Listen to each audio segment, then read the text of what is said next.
Every child of the 90s figured virtual reality would be an integral part of our lives by now. That hasn't exactly panned out. The headsets are not cool. The apps are uninspiring.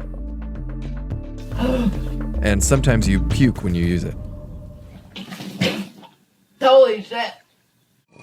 On the other hand, augmented reality, or AR, is now an actual thing in our lives.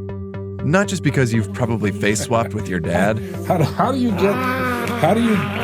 get to this one? Or caught a Pokemon at your desk. Or because you've heard this guy say this. I'm so excited about augmented reality. AR's moment is here because you already carry an AR device around with you. This is Greg Joswiak, Apple's VP of Product Marketing. Hi, camera. And he is super excited about AR. I am super excited about augmented reality because people have dreamed about this for years. Next, I'd like to turn to AR. 2 months ago, Apple announced a platform for software developers called ARKit.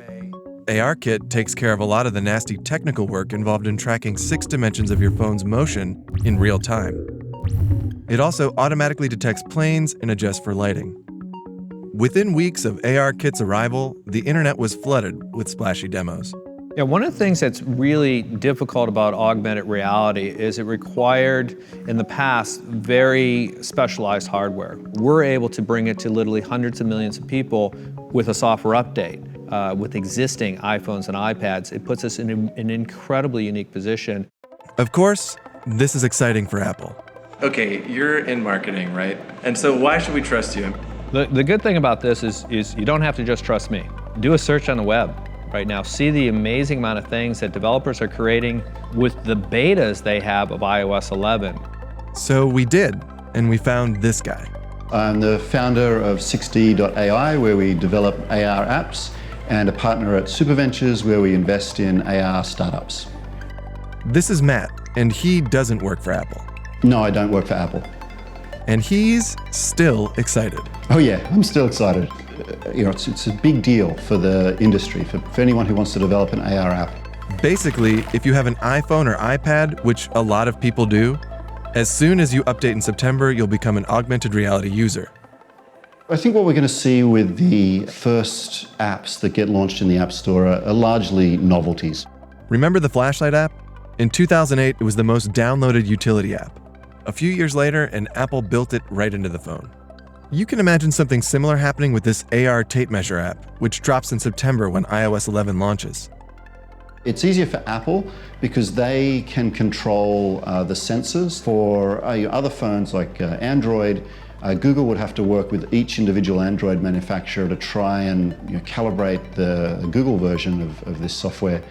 Today, Google announced a competing platform, AR Core, but at its launch, it will still only work with 3 Android phones. Right now, we can only experience AR individually. We can't leave maps for other people to follow, paint over things in the real world for other people to see, or leave gifts for our significant others. But that will change. As each phone starts to build its own little local 3D map of the world, and those are passed up to the cloud, what ends up happening is 3D model of the whole world gets gradually built by everyone's device. That data is going to enable lots and lots of shared interactions between people. It's like you have this shared hallucination of what you're seeing, and way more enjoyable than just experiencing it on your own. When we reach the point of being able to share these experiences, you may not ever want to live outside of an augmented reality.